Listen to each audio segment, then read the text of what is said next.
We're looking at Psalm chapter 4, and if you have your Bible with you, and I hope you do, look at the 4th chapter of Psalms.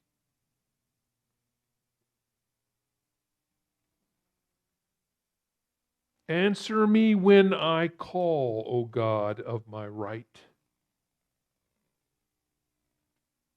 You gave me room when I was in distress. Be gracious to me and hear my prayer. How long, you people, shall my honor suffer shame? How long will you love vain words and seek after lies? But know that the Lord has set apart the faithful for himself. The Lord hears when I call to him. When you are disturbed, do not sin. Ponder it on your beds and be silent.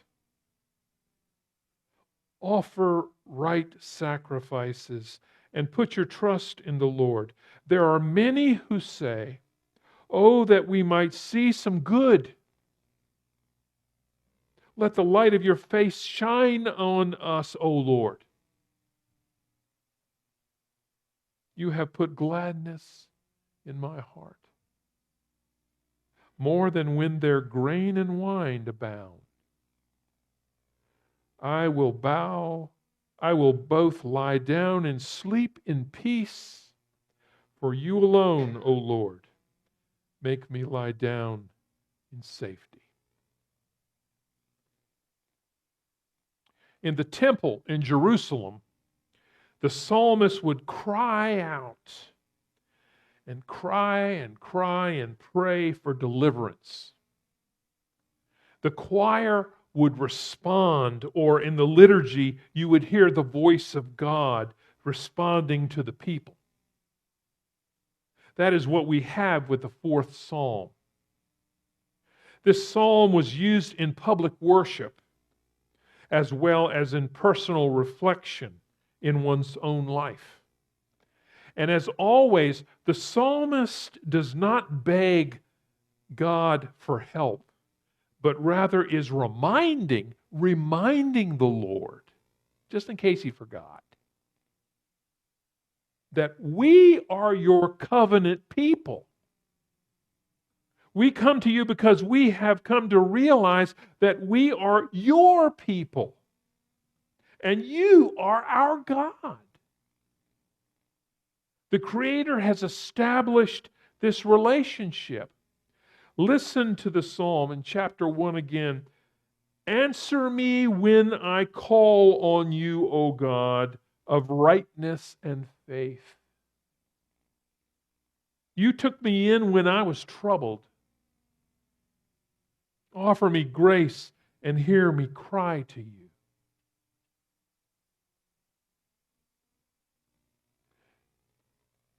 Respond to us, O God of justice, O faithful one. You made us a people when we were not a people. When we were all alone, you brought us into community. When we as a people or as individuals were having great difficulties, you took us in and met our needs. And we didn't do this on our own or by ourselves. We didn't pick ourselves up by our own bootstraps. You lifted us up. It was by your grace, it was by your mercy that our needs have been met. We know this one thing about you, Lord. You are a grace-filled God, and that is why we lift our prayers to you. And now, in the liturgy of that psalm, we hear the voice of God speak in verse 2. How long will my reputation be put to shame? How long will you love empty words and chase after mirages and illusions and lies? The Holy One hears our cry of need. God is listening, but God raises a question back to God's people. The Lord is asking us a question. We always talk about us wanting to talk to God and ask God questions.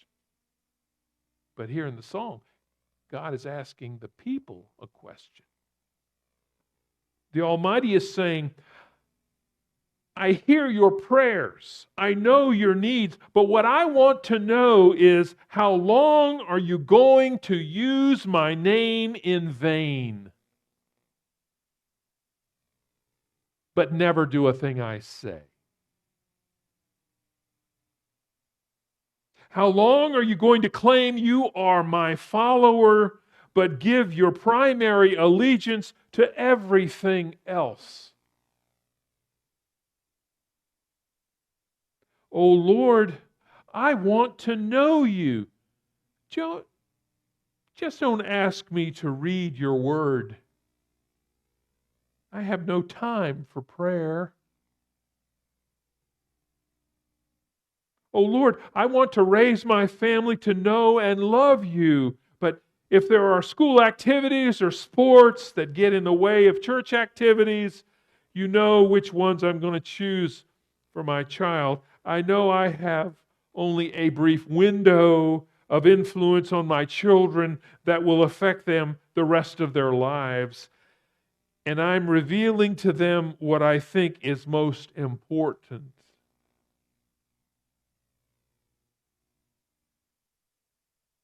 We're haunted by the words of God in this psalm. Don't claim my name and then put me to shame.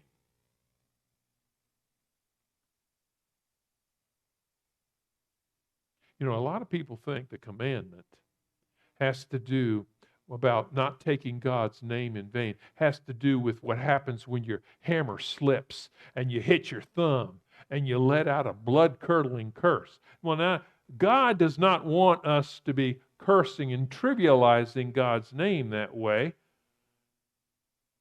But what the Bible really means when it says not to take God's name in vain has to do with, if you claim to be a follower of God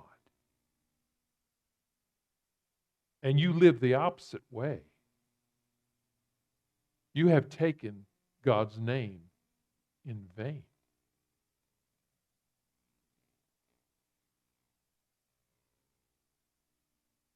So God is saying, don't make me empty promises of your love for me and then live a completely different way while chasing after the empty promises, the illusions, and lies of this world. And then the psalmist speaks again in verse 3. Make sure you realize that the Lord has set apart the faithful to be God's people. The Lord hears when I call out. God hears my cry. Our Creator has set us apart to be a light in the world.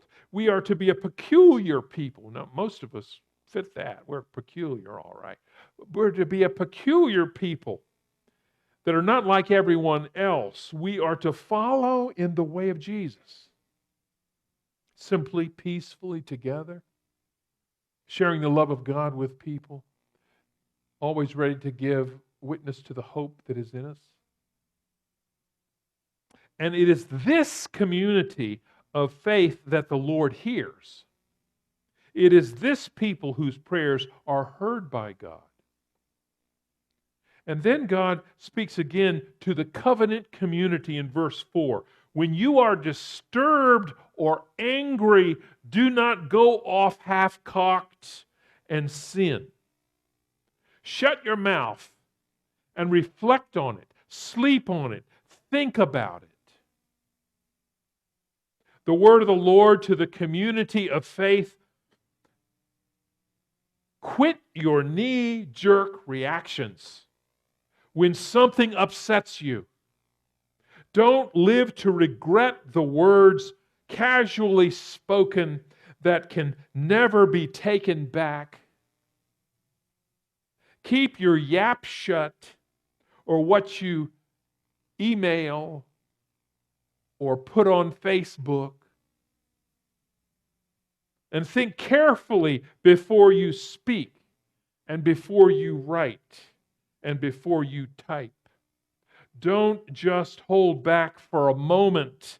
Take some time on this. The more volatile you feel, the more you need to reflect on what you might say or do. This is how you prevent broken relationships. This is how you prevent split churches. This is how you prevent war.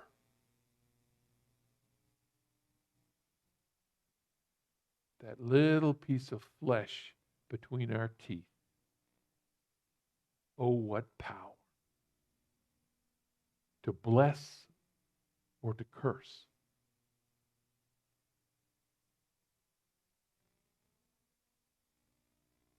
And a word from the Lord to the community of faith.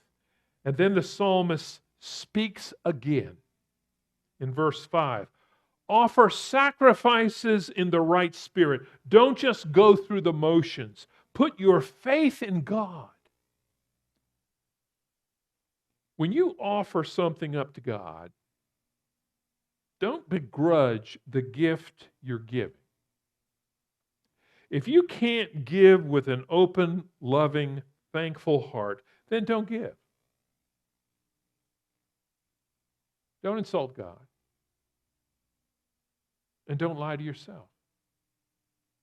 If there is something in your life that the Lord is calling you to give up or take on, and it will be a real sacrifice, then do it with a thankful heart that God considers you worthy to be an instrument for God's kingdom. If you can't give in the right spirit, don't give. Don't sacrifice. Accept the fact that your spiritual life is at an infant state. An infant can only suck and take. The prayer of every parent is that their baby will grow up enough to give of themselves and not just take. That's called maturity. The prayer of God for us is that we mature enough to give ourselves in order to be of use to God's great work in the world. And because we are finite and limited human beings, we are constantly fearful that if we let go of what we have, we will have less. And that appears to make sense in terms of the world's math. But God's math is different. The Almighty's abundance, that one who owns the cattle on 1,000 hills, God's abundance has more to do with filling our cup. And God will keep filling it if we keep emptying it. If we get scared and refuse to let go of what is in our cup, God cannot refill it. Real joy in life is pouring out your own cup, who you are and what you have, for others, and watching the Lord refill your cup over and over and over, miraculously over and over again. And God does. Raise your hand if God has ever refilled your cup, brothers and sisters. Raise your hand. Thank you. Don't hesitate to share that testimony with one another and with others. That's why the psalmist says for us to put our trust in the Lord. Only in trusting our Creator will we be set free to offer up what we have in service to God's kingdom. And then the psalmist continues in verse 6. Many people say evil abounds. Oh, that we might see some good. Let the light of your presence shine on us, O God. You heard it. Oh, times are bad. Seems like things are getting worse and worse. Our world is in a terrible state. Jesus must be coming back any moment to get us out of this, I hope. Or maybe we say our environment is about to collapse. We're about to have an all-out war with Islamic nations. Or the nuclear threat raises its ugly head afresh. Poverty abounds in third world countries, and greed and corruption is rampant in Congress. Oh, how we would love to hear a little good news. Oh, how we would love to hear the words of hope. Well, here they are. Verse 6. Right here in this psalm, let the light of your face, the psalmist says, your presence shine on us, O Lord. Do you understand what that means? Despite all the corruption, the violence, the tragedies, both on a large scale and on the small scale of our personal lives, the good will be seen. How? By the world seeing the presence of God. And how will this happen? The presence of God will be seen through you.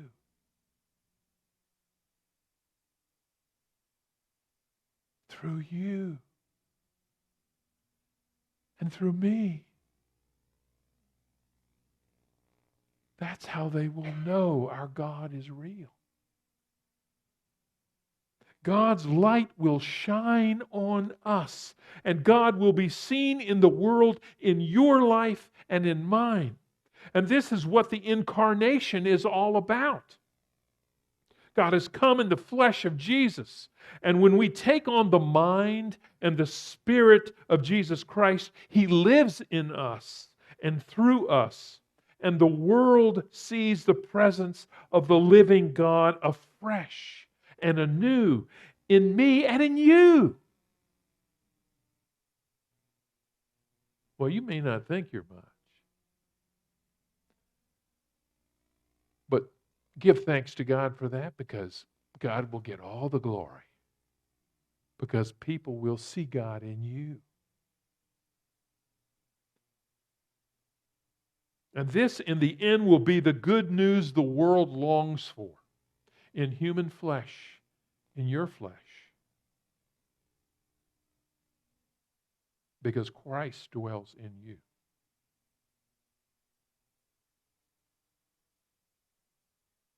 And in verse 7, you've made me happier than moments of abundance and celebration. God gives a peace and a joy that is far greater than the so-called abundance of the world. God gives a joy that is greater than the wildest celebration we can ever imagine. You know, belief is believing in God. But faith is believing that God believes in you.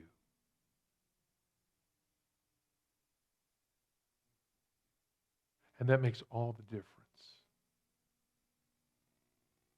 It makes all the difference to your life and to your neighbor's life.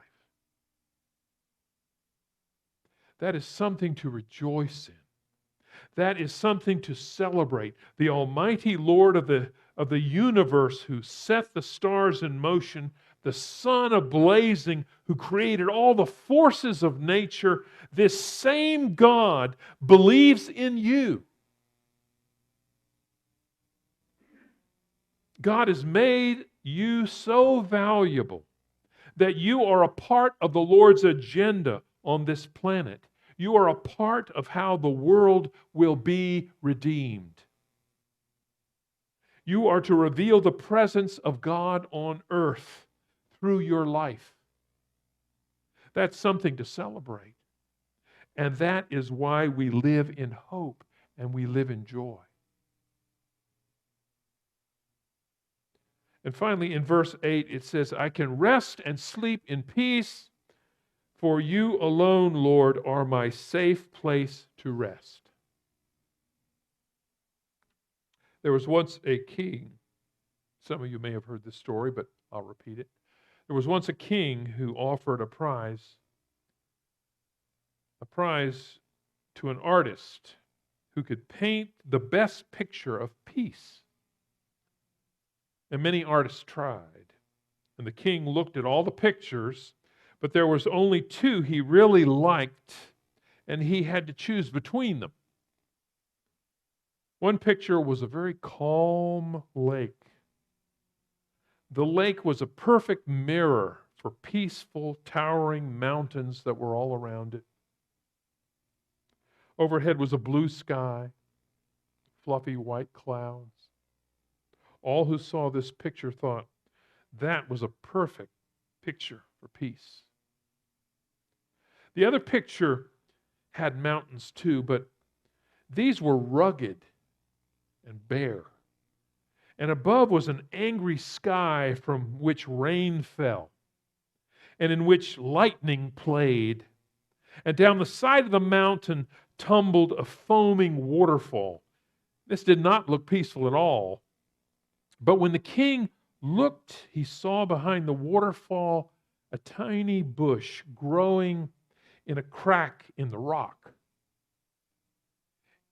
In the bush was a mother bird who had built her nest. And there in the midst of the rush of the angry water sat that mother bird on her nest. Perfect peace. Well, you know which picture won the prize. For the king chose that second picture. He said, because peace does not mean to be in a place where there is no noise and there is no trouble and there is no hard work. Peace means to be in the midst of all those things and still be calm in your heart. That is the real meaning of peace. And that is the real meaning of rest that our psalmist promises us. Brothers and sisters, may you find your strength. May you find your peace. May you find your rest in the presence of God, for that's where it's found. Let us take a moment to reflect in silence.